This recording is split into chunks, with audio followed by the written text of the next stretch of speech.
ശബരിമലയിൽ എക്സൈസ് പരിശോധന ശക്തം. ഡിസംബർ 2 വരെ 197 ഇടങ്ങളിലായി പരിശോധന നടത്തി.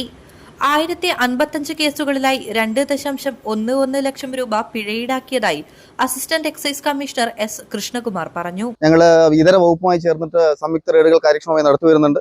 പ്രധാനമായിട്ട് ലേബർ ക്യാമ്പുകൾ, അതുപോലെ തന്നെ കടകളൊക്കെ കേന്ദ്രീകരിച്ചിട്ടുള്ള ശക്തമായ എൻഫോഴ്സ്മെന്റ് പരിശോധനകൾ നടത്തിവരുന്നുണ്ട്. ഇത്തവണ ഏകദേശം നാളിതുവരെ 439ഓളം കോട്ട്പ കേസുകൾ കണ്ടെടുത്തു. അറൗണ്ട് 1 ലക്ഷത്തിലധികം ഈ ഫൈൻ ഈടാക്കാൻ പറ്റിയിട്ടുണ്ട്. ഇപ്പം ഭക്തജനങ്ങളോട് പറയാനുള്ള കാര്യം, ഈ സന്നിധാനം പൂർണ്ണമായിട്ടും ലഹരി നിരോധിത മേഖലയാണ്. ഏതെങ്കിലും തരത്തിലുള്ള ചെറിയ അളവിൽ തന്നെ ലഹരി ഉപയോഗം ഉണ്ടെങ്കിൽ അത് വലിയ ശിക്ഷാ നടപടികളിലോട്ട് പോകുന്നൊരു സാഹചര്യം ഉണ്ടാവും.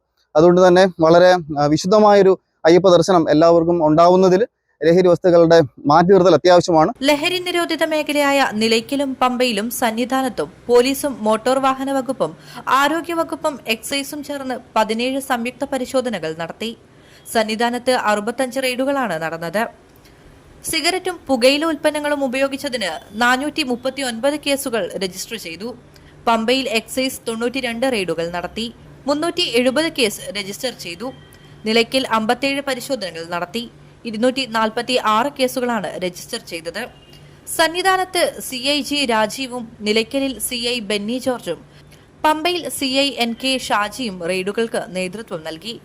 പരിശോധനയ്ക്കൊപ്പം കടകളിലെയും ഹോട്ടലുകളിലെയും ജീവനക്കാർക്കിടയിൽ ലഹരിക്കെതിരായ ബോധവൽക്കരണവും എക്സൈസ് നടത്തി. നിലയ്ക്കൽ, പമ്പ, സന്നിധാനം എന്നിങ്ങനെ 3 എക്സൈസ് റേഞ്ചുകളായി തിരിച്ചാണ് എൻഫോഴ്സ്മെന്റ് പ്രവർത്തനം. സന്നിധാനത്തെ 24 എക്സൈസ് ഉദ്യോഗസ്ഥരും നിലയ്ക്കലിൽ 30 പേരും പമ്പയിൽ 20 പേരും ജോലി ചെയ്യുന്നു. ലഹരി നിരോധിത മേഖലയായ ശബരിമലയിൽ ലഹരി വസ്തുക്കൾ ഉപയോഗിക്കുന്നത് കണ്ടെത്തിയാൽ കർശന നിയമ നടപടി സ്വീകരിക്കുമെന്ന് assistant excise commissioner S Krishnakumar പറഞ്ഞു. News bureau, Sannidhanam.